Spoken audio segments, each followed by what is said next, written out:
ಮನಸ್ಸು ಎಂಬುದು ಮನುಷ್ಯ ಜೀವನದ ಯಶಸ್ಸಿನ ಮೂಲ. ಮಾನಸಿಕವಾಗಿ ಬಲಿಷ್ಠಲಾದಾಗ ಮಾತ್ರ ಜೀವನದಲ್ಲಿ ಯಶಸ್ಸನ್ನು ಸಾಧಿಸಲು ಸಾಧ್ಯ. ಸಮಾಜದಲ್ಲಿ ಧೈರ್ಯವಾಗಿ ಬದುಕಲು ಸಾಧ್ಯ. ನಾವು ನಮ್ಮ ದೇಹವನ್ನು ಫಿಟ್ ಮತ್ತು ಸದೃಢವಾಗಿಡಲು ಪ್ರತಿದಿನ ವ್ಯಾಯಾಮ ಮಾಡುವಂತೆ, ಮಾನಸಿಕವಾಗಿ ಸದೃಢರಾಗಲು ಪ್ರತಿದಿನ ಒಳ್ಳೆಯ ಆಲೋಚನೆಗಳನ್ನು ಯೋಚಿಸುವುದನ್ನು ಅಭ್ಯಾಸ ಮಾಡಬೇಕು. ಆಲೋಚನೆಗಳನ್ನು ಹೇಗೆ ಅರ್ಥ ಮಾಡಿಕೊಳ್ಳಬೇಕು ಮತ್ತು ನಿರ್ಧಾರಗಳನ್ನು ಹೇಗೆ ತೆಗೆದುಕೊಳ್ಳಬೇಕು ಎಂಬುದರ ಕುರಿತು ನಾವು ಯೋಚಿಸಬೇಕು. ಈ ಸಣ್ಣ ಅಭ್ಯಾಸವು ನಿಮ್ಮನ್ನು ಹೆಚ್ಚು ತಾಳ್ಮೆಯ ಮತ್ತು ಬುದ್ಧಿವಂತ ವ್ಯಕ್ತಿಯನ್ನಾಗಿ ಮಾಡುತ್ತದೆ. ನಾವು ನಮ್ಮ ಮಾನಸಿಕ ಶಕ್ತಿಯನ್ನು ಹೆಚ್ಚಿಸಿಕೊಳ್ಳಲು ಬಯಸಿದ್ರೆ ಮೊದಲು ಸ್ವಾವಲಂಬಿಗಳಾಗಬೇಕು. ನಮ್ಮ ಸಮಸ್ಯೆಗಳನ್ನು ನಾವೇ ಪರಿಹರಿಸಿಕೊಳ್ಳಲು ಪ್ರಯತ್ನಿಸಿದಾಗ ನಮ್ಮ ಮನಸ್ಸು ಬಲಗೊಳ್ಳುತ್ತದೆ. ಮತ್ತೊಂದೆಡೆ ನಾವು ಎಲ್ಲದಕ್ಕೂ ಇತರರನ್ನು ಅವಲಂಬಿಸಲು ಪ್ರಾರಂಭಿಸಿದರೆ ಅದು ನಮ್ಮನ್ನು ಆಂತರಿಕವಾಗಿ ದುರ್ಬಲಗೊಳಿಸುತ್ತದೆ.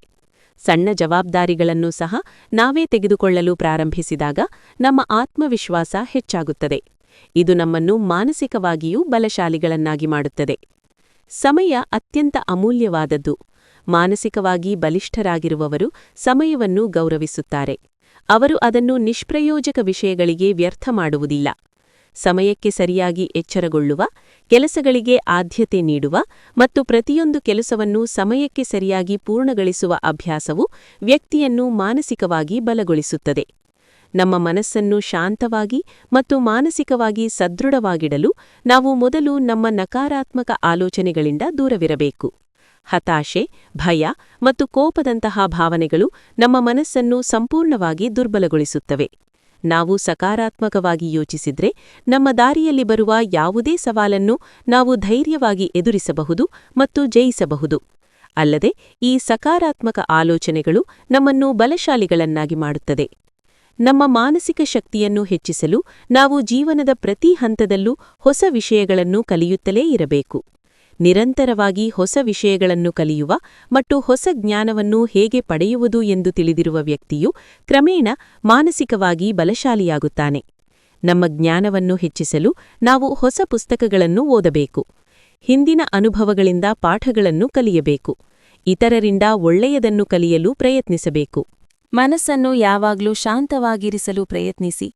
ಅನಗತ್ಯ ಆಲೋಚನೆಗಳಿಂದ ಮನಸ್ಸಿನ ನೆಮ್ಮದಿ ಕೆಡಿಸಿಕೊಳ್ಳದಿರಿ. ಶಾಂತ ಮನಸ್ಸಿನಿಂದ ಮಾಡಿದ ಕಾರ್ಯ ಎಂದೊಂದಿಗೂ ವಿಫಲವಾಗುವುದಿಲ್ಲ. ಪ್ರತಿ ಸಂದರ್ಭವನ್ನು ಹೊಸದಾಗಿ ನೋಡಿ. ಅದು ನಿಮ್ಮನ್ನು ಕೆಲಸ ಮಾಡುವಲ್ಲಿ ಹೆಚ್ಚು ಪ್ರೋತ್ಸಾಹಿಸುತ್ತೆ. ಕೆಟ್ಟ ದಿನಗಳಿಂದ ಕಲಿತ ಪಾಠವನ್ನು ಇಲ್ಲಿ ಪ್ರಯೋಗಿಸಿ. ಗೊಂದಲದ ಪರಿಸ್ಥಿತಿಯನ್ನು ಸಾಧ್ಯವಾದಷ್ಟು ತಾಳ್ಮೆಯಿಂದ ಸರಳವಾಗಿ ಎದುರಿಸಿ. ಸ್ಪಷ್ಟತೆಯಿಲ್ಲದರ ಬಗ್ಗೆ ಅನಗತ್ಯ ಯೋಚನೆ, ಚಿಂತನೆ ಬೇಡ.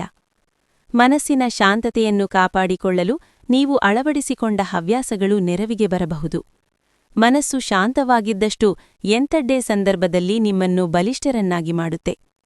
ಎಲ್ಲಕ್ಕಿಂತ ಅತೀ ಮುಖ್ಯ ವಿಷಯವೆಂದರೆ ನಿಮ್ಮ ಮನಸ್ಸಿನ ಬಲಿಷ್ಠತೆಗೆ ದಿನದಲ್ಲಿ ಸ್ವಲ್ಪ ಸಮಯವಾದರೂ ಧ್ಯಾನ ಮಾಡಿ. ಅದು ನಿಮ್ಮ ಮನಸ್ಸನ್ನು ಕೆಟ್ಟ ಆಲೋಚನೆಗಳಿಂದ ದೂರವಿರಿಸುತ್ತೆ. ಮತ್ತು ನೀವು ನಂಬಿದ ದೇವರ ಮುಂದೆ ಕುಳಿತು ಪ್ರಾರ್ಥಿಸುವುದನ್ನು ಮರೆಯಬೇಡಿ. ನಂಬಿಕೆ ಎಂಬುದು ಅತೀ ದೊಡ್ಡ ಶಕ್ತಿ.